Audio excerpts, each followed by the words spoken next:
Let's bring in Senator Ted Cruz, a member of the Armed Services Committee. Good to see you this morning. Good morning, Shannon. Good to be with you. Overall, there has been a lot of praise for the president, but I want to read reaction from a couple of your colleagues. In the Senate, Tim Kaine, obviously a Democrat, the former vice presidential nominee, said Congress will work with the president, but his failure to seek congressional approval is unlawful. On the House side, Democrat Tulsi Gabbard says it's short-sighted, these strikes. It'll lead to more dead civilians, more refugees, and will actually strengthen al-Qaeda and other terrorists.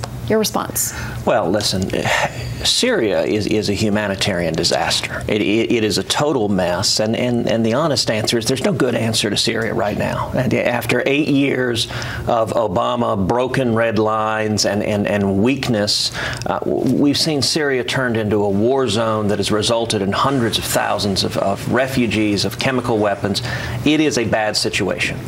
That being said, the authority to declare war under the Constitution is given to Congress. Now, the Commander-in-Chief acted last night, and I look forward to President Trump making the case to the American people, making the case to Congress about what further military action should be taken, if any. You know, there's some folks in Congress that want to see us in protracted military involvement in Syria. I think that would be a mistake. But it's the Commander-in-Chief's prerogative to defend this nation, and Congress has the authority to make decisions about declarations of war. Do you think he had the constitutional power to do what he did last night, exigent circumstances involving national security? It's long been recognized that the Commander-in-Chief can respond to exigent circumstances, can respond to immediate threats. There's a difference between that, between a single strike in an exigent circumstance versus engaging in prolonged military conflict. You know, some have called for maintaining a no-fly zone. I think that can be very dangerous. I think that invites conflicts with other nations. Listen, Assad and Syria are puppets of Russia and Iran. And one of the real dangers, yes, Bashar Assad is a monster. He has used chemical weapons to murder innocent men, women, and children. But it would be even worse if those chemical weapons fall into the hands of radical Islamic terrorists, if they fall into the hands of ISIS or al-Qaeda or al-Nusra. And that's one of the really important reasons why Congress has the authority over declarations of war to ask these questions, to make sure military action should be directly tied to the national security interest of America. Where do we go with Russia now? It's been a complicated relationship because early on the president's detractors said he was too close and too fawning over President Putin. Today the Russians are saying that we broke international laws, that we can't work together in Syria, that we've crossed the lines now. So where do we go with Russia? Well, I'll tell you, I think Putin and for that matter bad actors across the globe, the only thing they respect is strength.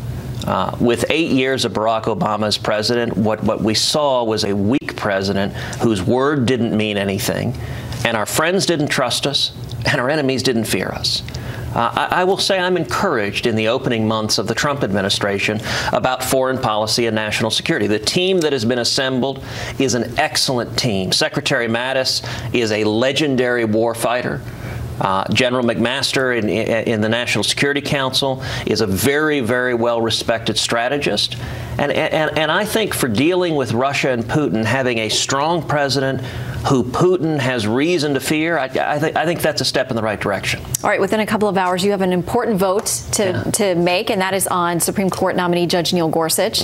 I'm reading headlines and articles and press releases from people today saying the Senate is dead, pronouncing it dead 2017 because you went nuclear, meaning now Supreme Court nominees will only need 51 votes to get past a filibuster. Do you worry that the minority, whichever party it's going to be going into the future, is going to have lost a critical tool? Well, look, I think we need to stop for a second and reflect on where we are and what is going to impact history. 10 years from now, 20 years from now, 30 years from now, what's going to happen at 11:45 today will still be having an ongoing impact. Today, we're going to confirm Judge Neil Gorsuch to the U.S. Supreme Court. And that was the manifestation of a promise made to the American people now over a year ago. You and I both remember where we were in February of last year when Justice Scalia was found dead. He was a lion of the law, a hero, someone we both knew well. And that transformed the last election into a referendum on the Supreme Court. It was an election millions of conservatives across the country, myself included, showed up at the polls principally to protect the Constitution, to protect that seat for Justice Scalia. President Trump promised to nominate principled, originalist, constitutionalist in the mold of Justice Scalia. Hillary Clinton promised liberal judicial activists who would undermine the Constitution and Bill of Rights.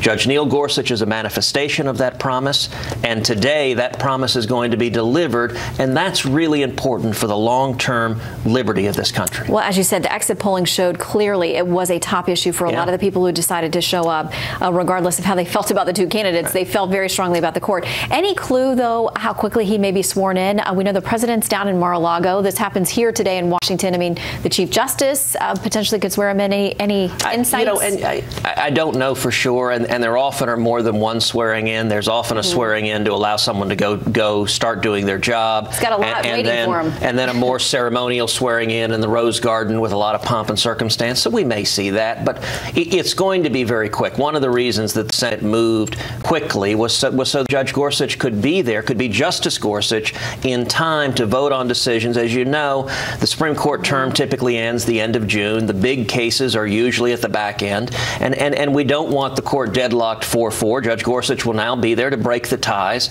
where there are ties, and I'm sure they're holding cases for him. That was important. And, listen, the reason we care about this is because the Supreme Court has the ability either to protect our fundamental rights, to protect free speech and religious liberty in the Second Amendment, or to undermine those rights, which is what they would have done if Hillary Clinton had put an activist on this court. And so today is a day to celebrate, and it's also a day to recognize that the Republican majority in the Senate did its job despite unprecedented Democratic filibusters. Yeah, and there was a ton of pressure because I remember from February 13th of last year till now, it was the one thing that I saw, no matter who of you that I talked to in the Senate and the GOP, you were committed to sticking together, and today is bearing the fruit of that. So, Senator, we'll be watching the vote. Thank you so much for making time for us. Well, thank you, Shannon. It's good to be with you. Bill. Thanks.